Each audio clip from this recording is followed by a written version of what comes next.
I stand in Mom's kitchen, watching her fuss with the tea kettle.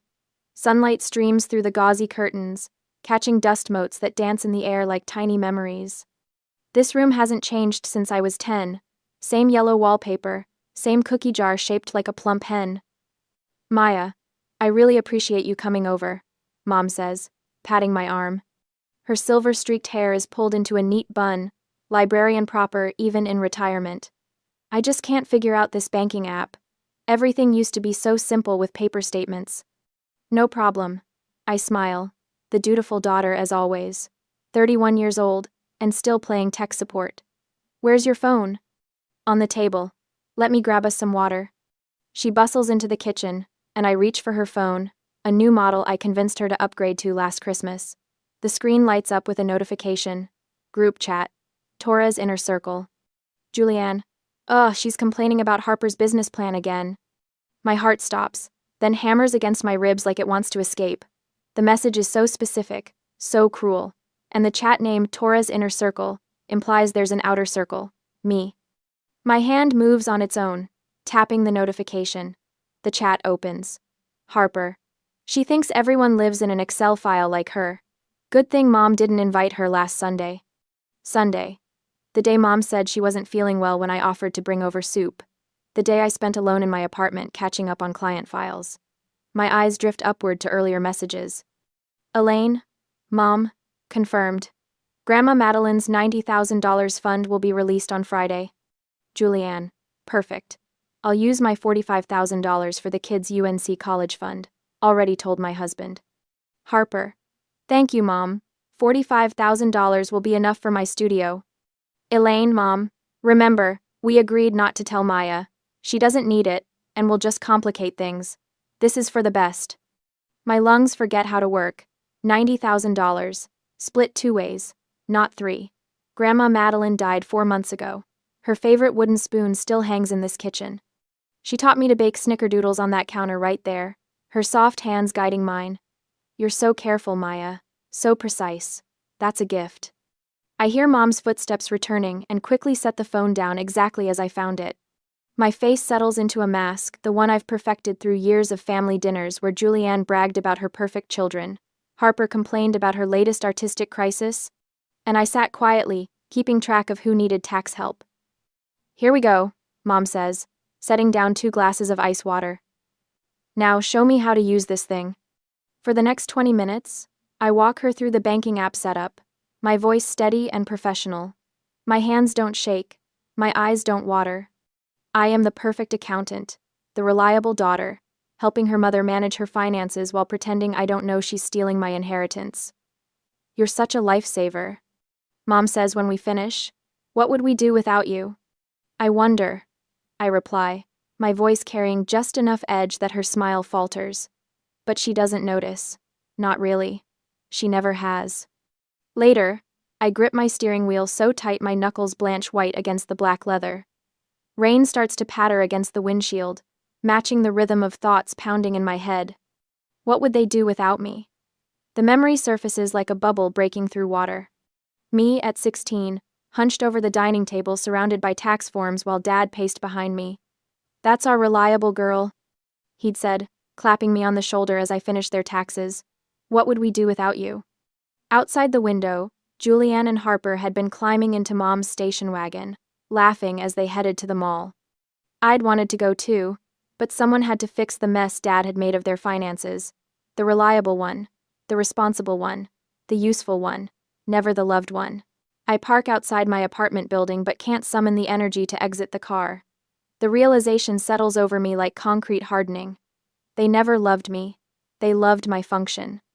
I think of all the nights I spent organizing Harper's chaotic business records, all the hours explaining college savings plans to Julianne, all the weekends installing software on Dad's computer while he watched golf, and all the times I swallowed my opinions, my desires, my needs, because I was the practical one. The one who didn't need emotional support or inclusion because I had my sensible career and my sensible apartment and my sensible life. When I finally make it inside, my apartment feels different. Smaller. The sleek furniture and minimalist decor that once seemed so adult now look like a hotel room, a place for passing through, not living. My gaze catches on the expensive camera equipment in the corner. The Nikon D850 with specialized lenses. The lighting kit. The props. That silly hobby, Mom calls it. Such an expensive distraction, Julianne says. So technical, not really art, Harper sniffs. The one thing I've done for myself. The passion I've pursued despite their dismissal. I cross the room and pick up the camera. The weight feels solid in my hands, unlike everything else in my life that has just evaporated into lies. Something shifts inside me. The hurt is still there, throbbing like a fresh bruise. But something else rises alongside it. Something cold and clear and terrifying in its clarity. I've spent my entire life being useful to people who see me as nothing but a resource, a tool, a function. No more. I set the camera down gently, then open my laptop. My fingers hover over the keyboard. For a moment, my first instinct kicks in to fix this, to organize it, to make it all tidy and proper.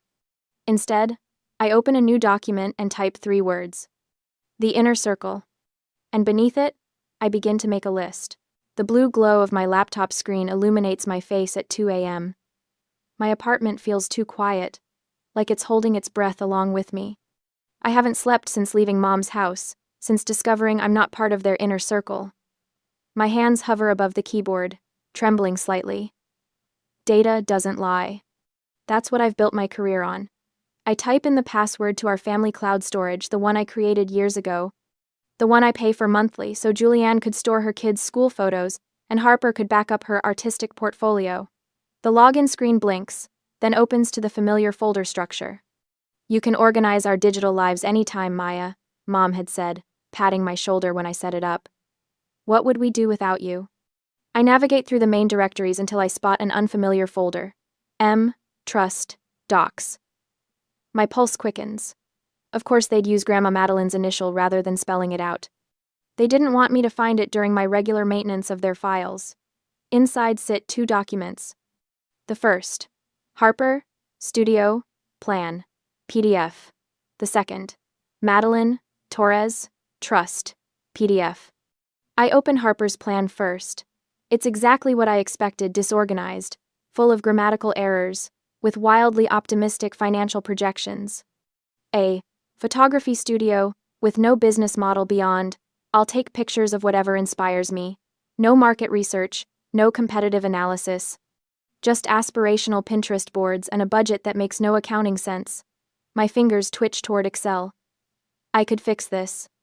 I could create a proper business plan, adjust the numbers to something workable, create a framework that might actually succeed.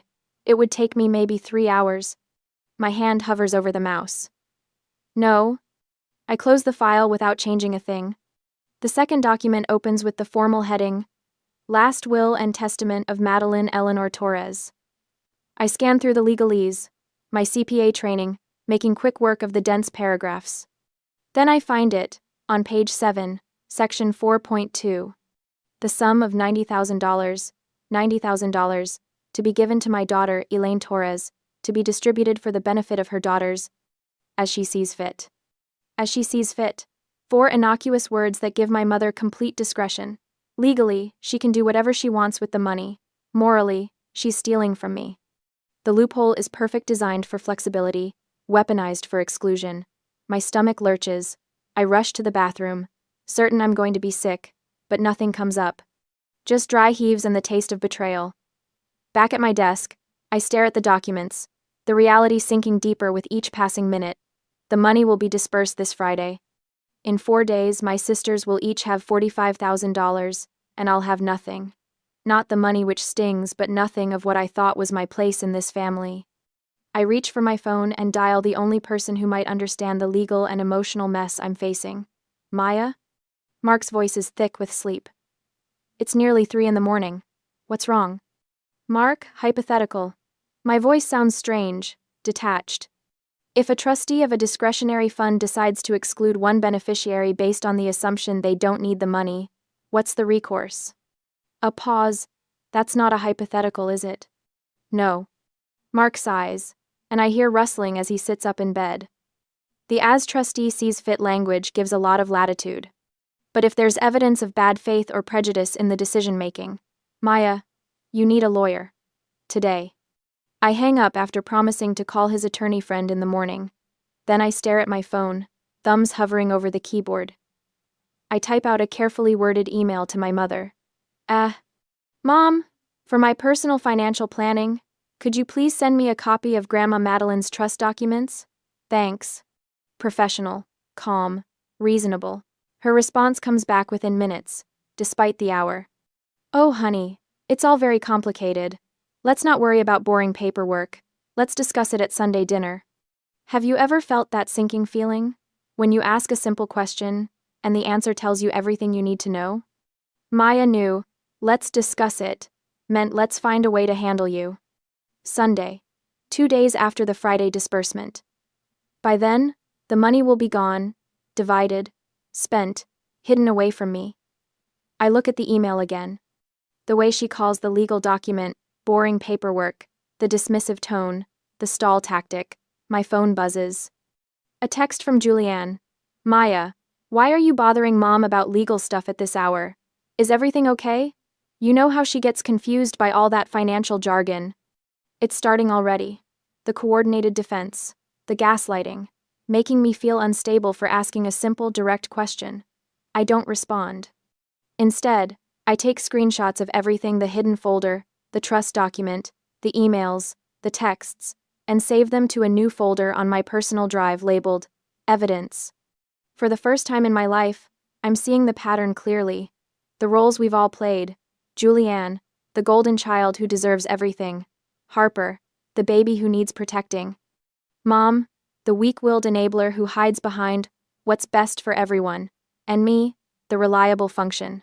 Not a daughter, but a tool. I think of all the tax returns I've prepared, all the technical problems I've solved, all the financial advice I've given freely, lovingly, believing it was my contribution to our family bond. What a fool I've been. The Monday morning light creeps through my blinds. I haven't slept, but my mind has never been clearer. I pick up my camera, the one hobby they've all dismissed as too expensive and not really art like Harper's work. Through the viewfinder, I see my apartment differently. Not as a temporary space until I find something real, as Mom always suggests, but as mine. The first step toward a life that belongs to me alone. I set the camera down and make a call to the attorney Mark recommended. This is Maya Torres, I say when the receptionist answers. I need to discuss a trust dispute. My voice doesn't waver. For the first time, I'm not fixing someone else's problem. I'm solving my own. Later that morning, my phone lights up with Julianne's name. I stare at it, counting 3 full rings before answering. A small act of rebellion. Hello? I keep my voice neutral. Maya, thank God. Julianne's voice drips with manufactured concern. Mom's really upset. You're making her feel grilled. What's this about the trust? You know you're always so intense about money. We're just worried about you. A familiar heat rises in my chest, the burn of being misunderstood, misrepresented, manipulated. Classic Julianne, twisting reality until I question my own perceptions. Gaslighting, wrapped in sisterly concern. The old Maya would have apologized. The old Maya would have backpedaled, desperate to smooth things over. I take a slow breath. Julianne, I'm simply requesting a financial document. It's not intense. It's standard practice. Please have Mom send it. Silence crackles through the connection. I can almost see her face, the widened eyes, the slight parting of lips. She expected me to fold like a cheap lawn chair.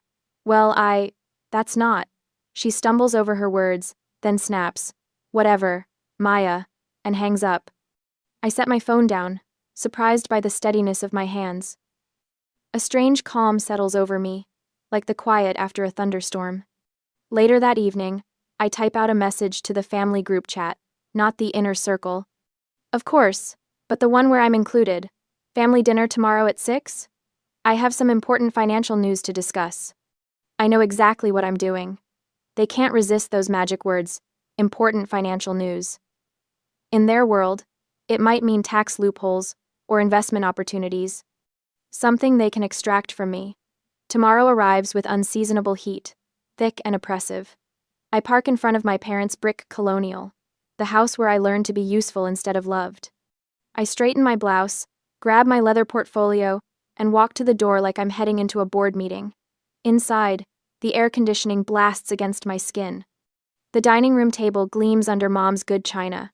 Dad fusses with a bottle of wine while Mom arranges a centerpiece of late-season dahlias. Harper slouches in a chair, scrolling through her phone. Julianne arranges her napkin in her lap, her posture perfect. Maya, Dad booms, as if volume can substitute for warmth. Come in, come in. Wine?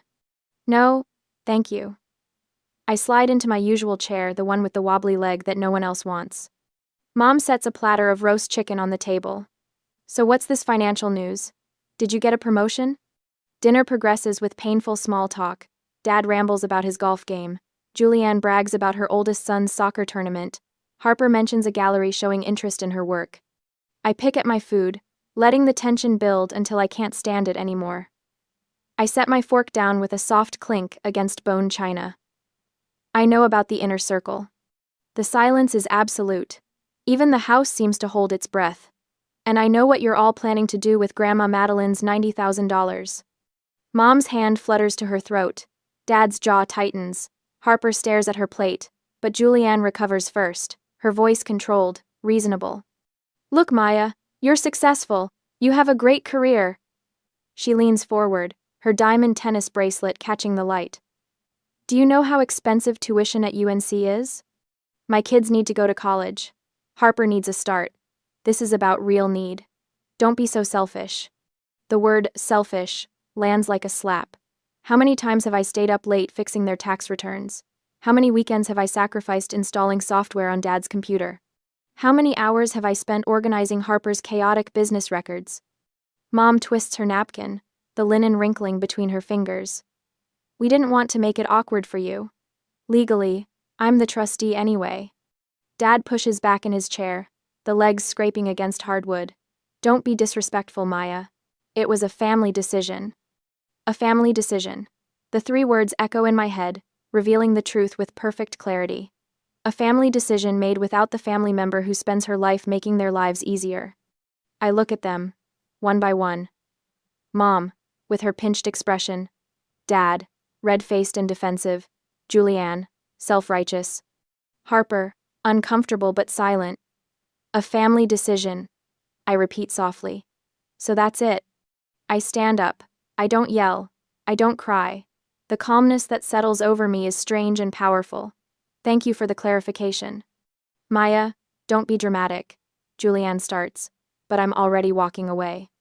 I turn at the doorway, looking back at the tableau they make, frozen in their seats, silverware suspended, faces caught between anger and uncertainty. Enjoy your dinner. The front door closes behind me with a quiet click that feels more final than a slam. In my car, I sit with both hands on the wheel, but don't start the engine. The spring evening wraps around me, fireflies beginning to pulse in the gathering dusk. Through the dining room window, I can see them resuming their meal, heads bent together in urgent conversation.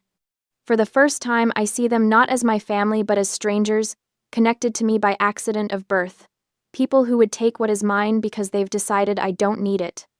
I drive home, my mind crystallizing around a new purpose. At my apartment, I open my laptop and create a new document. I type every word they said tonight, recording the conversation verbatim while it's fresh in my memory. I date it, title it, Dinner, Confrontation, Memo, PDF, and save it.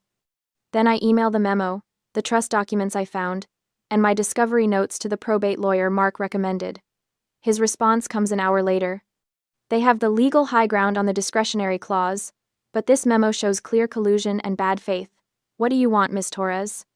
I glance at my camera equipment sitting in the corner, the one passion they've dismissed as a silly hobby, an expensive distraction, not really art. What do I want? My fingers hover over the keyboard, then type with perfect clarity. I want my share. And then, I want to be free. My lawyer's settlement and release agreement sits on my laptop screen, stark and professional.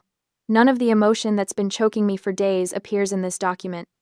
Just clear, concise, legal language stating what I deserve. My 1/3 share of Grandma Madeline's money, $30,000 in exchange for releasing my mother from any further claims. This is straightforward, my lawyer had said during our call. No judge would view this as unreasonable. It's literally asking for your fair share, nothing more. I stare at the send button for a full minute before clicking it. The email wings its way to my mother, with Julianne and my lawyer copied. Then I close my laptop and wait. Hours pass, no response. I check my phone obsessively, watch the clock tick past dinner time, and still nothing. By 10 p.m., I've convinced myself they're consulting their own lawyer, drafting a careful response. My sleep that night comes in broken fragments. The notification ping startles me awake at 6:17 a.m. Thursday. I grab my phone, expecting an email, but it's Instagram instead. Harper has posted. My thumb hovers over the notification, a knot forming in my stomach. The image fills my screen. Harper, her eyes red-rimmed, one perfect tear sliding down her cheek. The calculated vulnerability in the photo hits me like a slap. So heartbroken. Her caption reads, "I'm trying to follow my dream and start my own business, but my own sister is trying to take my funding away. Some people just value money more than family." My hands shake as I read it again. The comment section already has sympathetic replies from her friends, people I've known since childhood offering support, expressing shock at my apparent cruelty. Before I can process this public ambush, my phone buzzes with a text, then another, and another. Aunt Deborah. "Maya, what's this about you bullying Harper?" Uncle Tom. "Disappointed to hear you're causing trouble for your sisters." Cousin Rachel. "Family should come first. I thought your parents raised you better."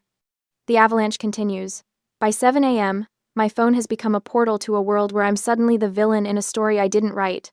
I don't reply to any of them. Instead, I take screenshots of every post and text, saving them to a folder I label Public, Smear, Campaign.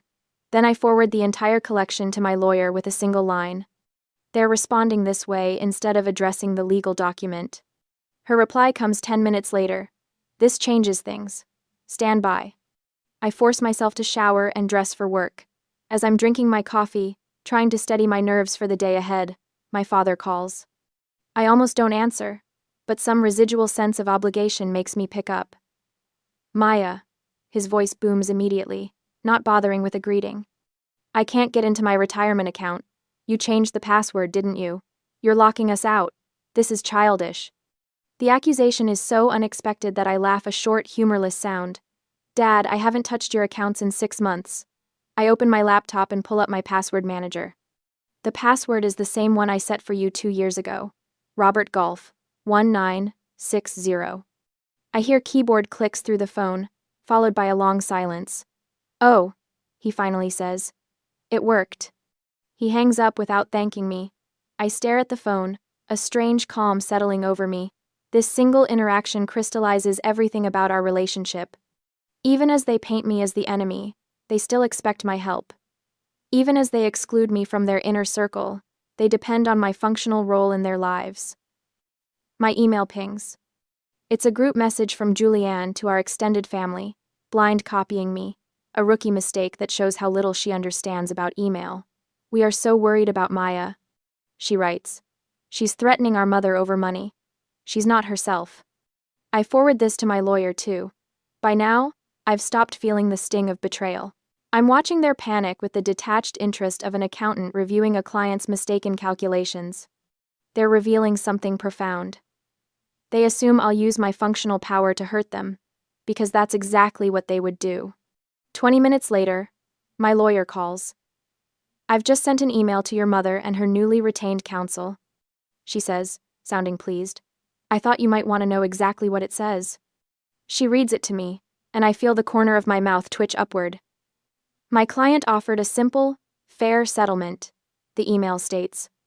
"In response, your clients have initiated a coordinated public smear campaign. See attached. My client will no longer be accepting $30,000. The new offer is $35,000 covering her share plus legal fees and damages for defamation. You have 24 hours to accept, or we will see you in probate court to formally contest the entire distribution based on trustee bad faith. Your choice." I sit there, phone pressed to my ear, stunned by how precisely this email captures what I couldn't articulate, that their response has only strengthened my position. Their panic has exposed the truth they know they're wrong. Is that acceptable to you? My lawyer asks when I don't immediately respond. "Yes," I say, and something shifts inside me. Actually, it's perfect. She chuckles. Their lawyer will advise them to take this deal immediately. The social media campaign was a serious miscalculation. In trying to pressure you emotionally, they've created documented evidence of coordinated harassment. After we hang up, I sit at my kitchen table, a strange lightness in my chest. For the first time since discovering the inner circle chat, I feel something beyond betrayal or anger. I feel powerful. My phone rings again. It's Julianne. I decline the call and send her a text. All communication through lawyers now, please. She types back immediately. Maya, don't be like this. We're family. The word that once would have made me fold now bounces off me. I don't respond. Harper posts again, this time in her Instagram stories. Dealing with a toxic family member is so hard. You try to protect them from their own worst impulses, and they lash out. I screenshot it for my growing file but feel nothing. The online performance that was meant to wound me now seems pathetically transparent. When my phone rings a third time, it's my mother. I let it go to voicemail, then listen to her message. Maya, honey. Her voice wavers. This has all gotten so out of hand. Can't we just talk? Person to person? Mother to daughter? The old Maya would have melted at this appeal. The new Maya forwards the voicemail to her lawyer with a simple note.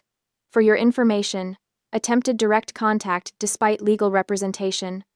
By 5 p.m., I receive an email from my lawyer with settlement confirmed in the subject line. My mother's lawyer has agreed to the $35,000 payment, to be wired on Friday, the same day the trust fund will be dispersed. Congratulations. My lawyer writes. They folded quite predictably once they realized their emotional tactics had backfired. The agreement will arrive for your signature tomorrow. I close my laptop and walk to the window of my apartment. Across the street, a young couple laughs as they walk their dog. A postal worker delivers mail. Cars pass. The ordinary world continues, unaware that mine has transformed. I pick up my camera, the expensive one my family dismissed as a silly hobby, and feel its weight in my hands. Through the viewfinder, I frame a shot of the evening light, casting long shadows across my living room floor. Light and shadow, clarity and darkness, the contrasts that make a composition powerful. I understand now what I couldn't see before. My family never valued me, only what I could do for them. But in trying to exclude me, they've accidentally set me free. On Friday morning, my phone buzzes on the kitchen counter. Mom's name flashes on the screen, bypassing the lawyer barrier we'd established. For a moment, I consider letting it go to voicemail, but something tells me I need to hear this. One final attempt.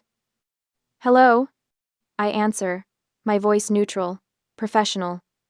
Maya. Mom's voice breaks immediately. She's crying, hard sobs that would have once sent me rushing to fix whatever was wrong. Honey, please, you're tearing this family apart, over money. Is that really what you want? I say nothing, just wait, as the silence stretches between us. Your grandmother would be so ashamed of you. She continues, her voice steadying with practiced manipulation. Madeline always taught us that family comes first, always. And here you are with lawyers and demands and threats. I watch a cardinal land on my windowsill, bright red against the pale morning light. Grandma Madeline had loved cardinals. Called them little messengers. Strange timing. Just let it go, Maya. Please. Be the bigger person here. That's what you've always done. That's who you are. There it is. The line that has ruled my life. Be the bigger person. Translation. Swallow your needs. Ignore the unfairness. Maintain the peace at your own expense. The ultimate test. My throat tightens, but not with the usual guilt or obligation. Something else rises in me, clear and cool as spring water. Mom, I say quietly, you tore this family apart. You did it in secret, in the inner circle. I'm just sending the bill for my exit. Maya, that's not fair. This isn't a discussion for you and me anymore. Please talk to my lawyer. Don't you dare hang up on me. Her voice rises, the sweetness vanishing. After everything we've done for you. I press the red button. End call. My hands should be shaking. My heart should be racing. I've never hung up on my mother in 31 years. Instead, I feel nothing but peace. Like setting down a heavy suitcase I've been carrying for decades. The cardinal flies away. I return to my coffee, take a sip. It's gone cold, but I drink it anyway. 20 minutes later, my phone rings. This time, it's my lawyer. Miss Torres. They've accepted the terms. $35,000. To be wired on today when the trust is dispersed. They're asking for a full release of claims. That's what we offered. I reply. Yes. She sounds slightly surprised. It appears your mother's lawyer convinced them this was the least damaging option. Do you want to proceed? Yes. I'll prepare the paperwork immediately. 3 hours. I go to work. I file tax extensions for clients. I eat lunch with Mark, who asks if I'm okay. I'm fine, I tell him. And for once, it's not a lie. That afternoon, my phone chimes with a banking alert. I checked the notification. Deposit? $35,000. Wire transfer. The money that was kept from me, that would have been secretly divided between my sisters without me ever knowing, now sits in my account. Not just the $30,000 I was owed, but an extra $5,000 for their attempt to smear my name. I look at the number for a long moment. $35,000. Enough for Harper to start her studio with money left over. Enough for a significant chunk of Julianne's kids' college funds. And for me? Freedom. I open my laptop and begin to type. To Elaine, Robert, Julianne, Harper. Subject: formal disengagement of pro bono services. This email confirms receipt of the $35,000 settlement regarding the Madeline Torres Trust. As of this date, I am formally disengaging as your pro bono accountant and technical advisor.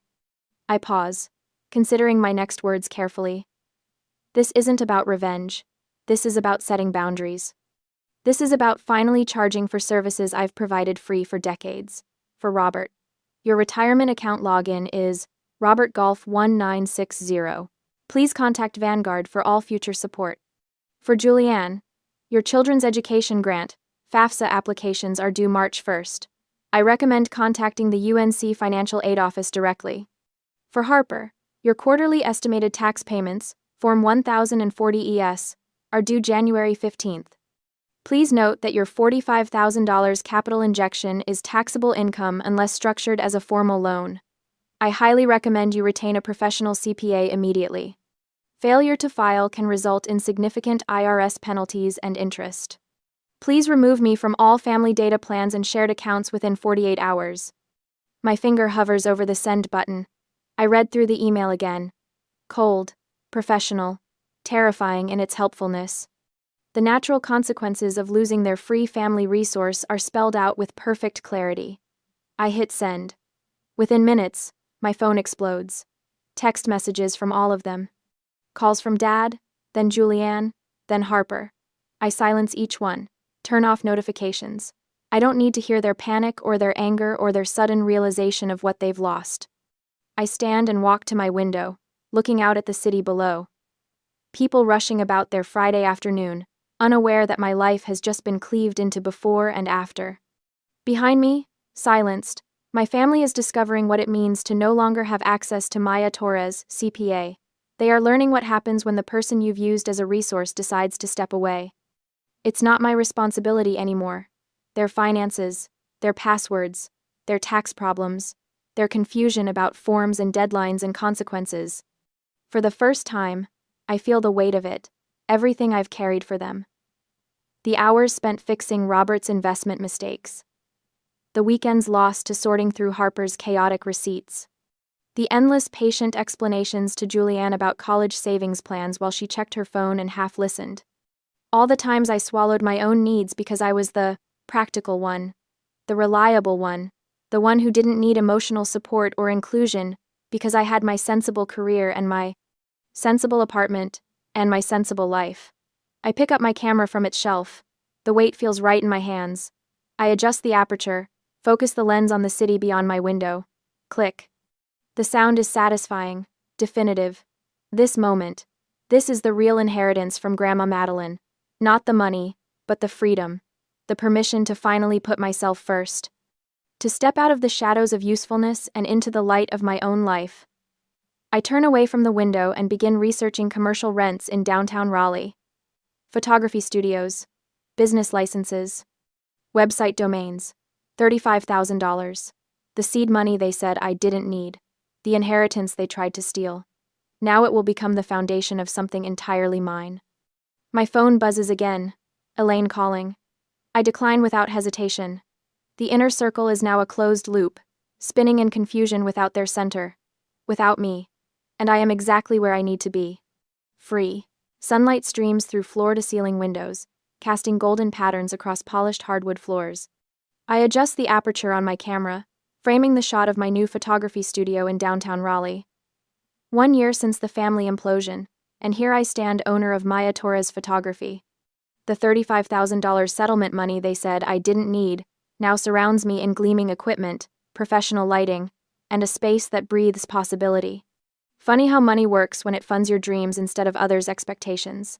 This calls for a toast, Mark announces, appearing beside me with 2 champagne flutes.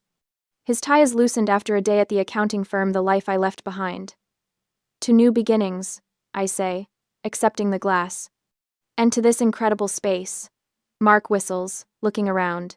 Light years better than that soul-sucking cubicle at Pritchard & Sons. But seriously, Maya, he gestures to the elegant reception area with its carefully arranged portfolios. Are you sure you can handle the books for this place? Entrepreneurship is a whole different ballgame. The question would have worried me a year ago. Now I laugh. A sound so genuine it surprises even me. I think I've got it covered. I tap my laptop where my meticulously organized spreadsheets live. Turns out, my accounting skills work even better when I'm the one benefiting from them. Mark clinks his glass against mine. 2 skills well applied, then. I walk him toward a wall display featuring my latest corporate headshot series. CEOs and executives who once intimidated me now pay premium rates for my eye, my perspective. The irony doesn't escape me, they value what my family dismissed as a hobby. Did I tell you? Mark asks, pausing at the threshold. I saw your feature in Raleigh today. 40 under 40 is no small accomplishment. Pride warms my chest. Last year's recognition hadn't come for tax expertise or financial wizardry, but for building a thriving creative enterprise from scratch. For living authentically. Thanks for believing in me when I barely believed in myself, I tell him. After Mark leaves, I spot Amber, my assistant, frowning at her phone. She's 24, talented, with the same hunger for photography I had at her age. Everything okay? I ask. She sighs. My dad, another lecture about getting a real job with benefits, says I'm wasting my time with artsy stuff. Her fingers make frustrated air quotes. The words strike a chord so familiar it vibrates through my bones. I set down my camera and face her directly. Amber, listen to me. Your value isn't based on what you do for them. It's based on who you are. I gesture to her portfolio on the desk, images that capture emotion and light with rare intuition. Go build your life. You have my full support. Her eyes widen slightly, absorbing words I wish someone had told me a decade earlier. Later that evening, in my apartment, I edit client photos while jazz plays softly. My phone buzzes with a text. I glance down and the familiar name freezes my fingers above the keyboard. Mom. Hi, honey. It's been a year. I miss you. Can we please talk? A year ago, this message would have unleashed a hurricane inside me. Now I feel oddly calm as I read it. The wound has scarred over, not gone, but no longer bleeding. I consider my reply carefully, typing and deleting several versions before settling on the truth. I'm glad you reached out. I've forgiven you all for my own peace. But I'm not interested in reopening that door. I truly wish you well. I switch the phone to silent and return to my editing. The photograph on my screen shows a young entrepreneur standing confidently in front of her new store. I adjust the light balance, bringing warmth to her expression, clarity to her surroundings. For the first time in my life, I feel completely at peace. My family punished me for my success but ridiculed my passion. They took my inheritance because they decided I didn't need it. They were right. I didn't need the $30,000. But I also realized I didn't need them. What I needed was right here, all along, the courage to become myself.